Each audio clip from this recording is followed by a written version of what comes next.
Bonjour, nous sommes le mercredi 23 avril 2025 et le sujet est la Commission européenne concernant les smartphones et les tablettes, en particulier l'énergie labelling, c'est-à-dire la labellisation au niveau de l'énergie comme sur les frigos, téléviseurs et autres produits électroniques, ainsi que le co-design qui sera mis en place dans 2 mois environ, en juin.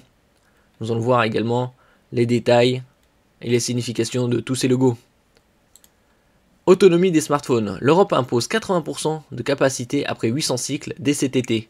C'est une très bonne chose qu'ils imposent un minimum au niveau des qualités des smartphones, des batteries pour éviter la production de déchets supplémentaires.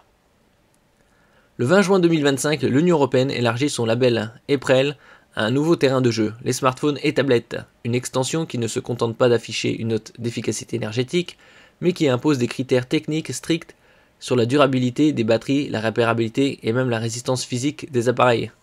On va voir tout ça en détail.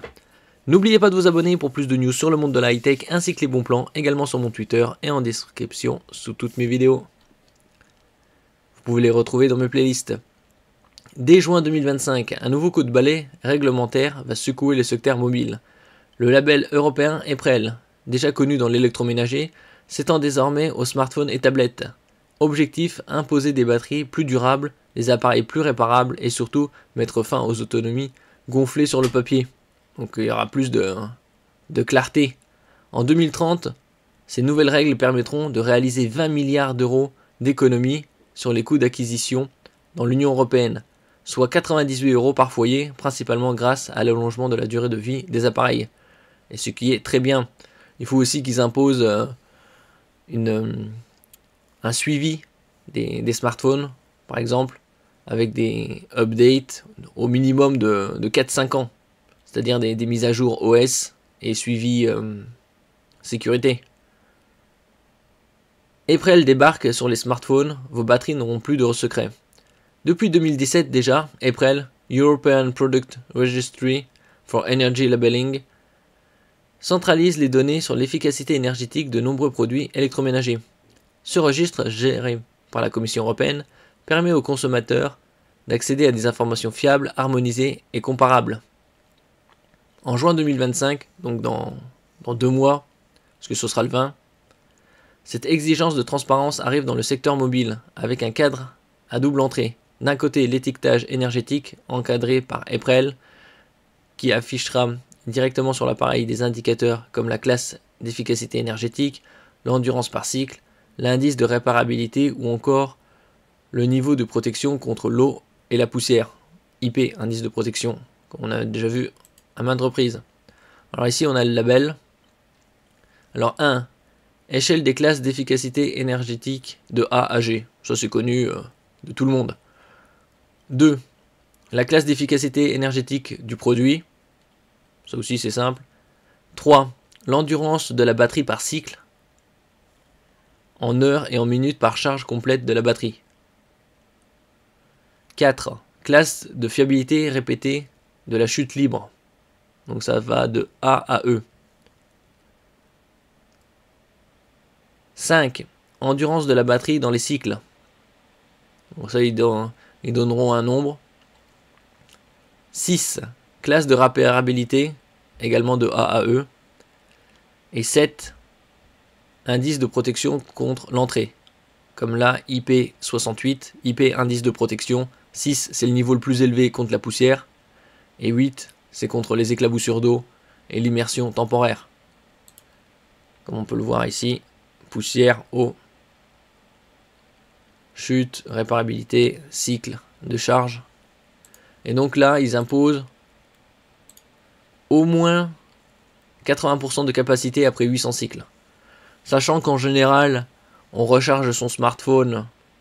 Est-ce que c'est des cycles complets de 0 à 100%? Il vaut mieux recharger de 0 à 100% une fois par semaine et en semaine de 30 à 80%. Donc comme on recharge à peu près une fois par jour, ça dépend de l'utilisation. Donc ça fait un peu plus de 2 ans.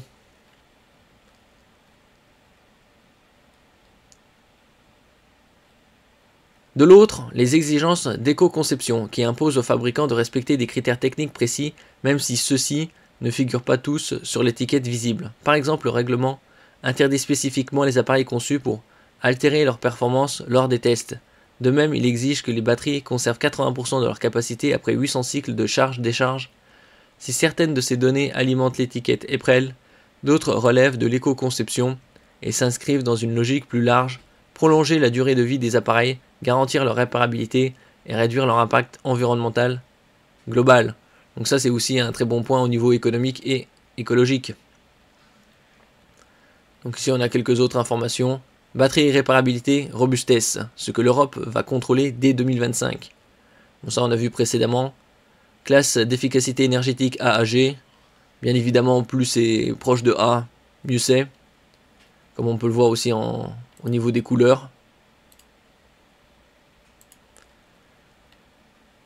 Basé sur la consommation électrique en mode veille, charge et utilisation. Endurance par cycle, durée d'autonomie mesurée sur un cycle standardisé, navigation web, streaming vidéo, appel. Durabilité de la batterie, la capacité de la batterie doit rester supérieure à 80% après 800 cycles de charge-décharge complet. Ce qui est le cas sur une bonne partie des smartphones moyenne gamme, haut de gamme. Résistance aux chutes, classe de fiabilité. Des tests de chute répétés sont imposés pour garantir la robustesse. Il y a des smartphones spécialement renforcés qui ont des indices de protection IP68, IP69K et 1000 STD810H qui ont une norme de résistance militaire américaine. Je mettrai quelques liens vers ce genre de smartphone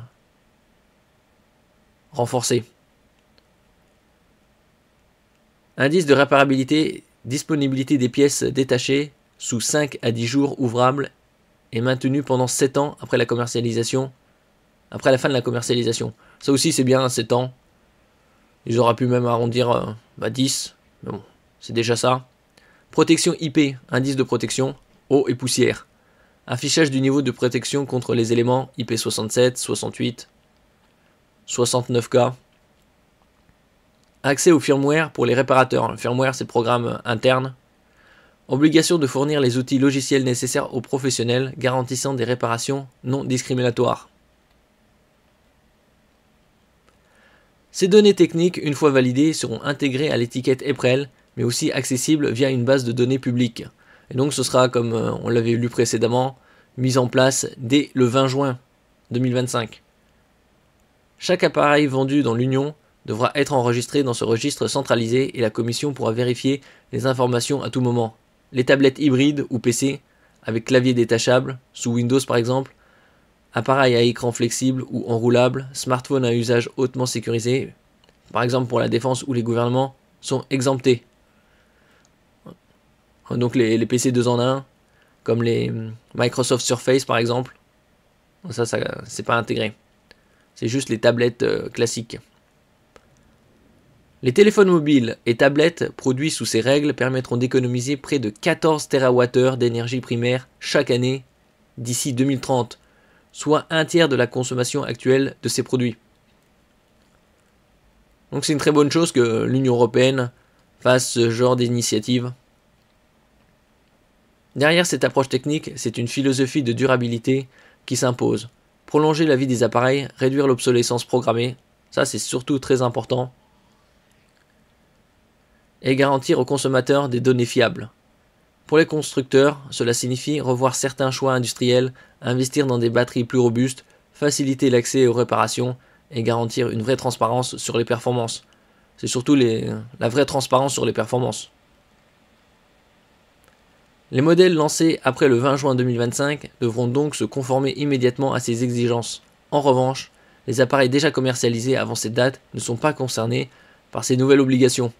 Donc il faudra attendre les sorties des nouveaux smartphones et tablettes après le 20 juin 2025.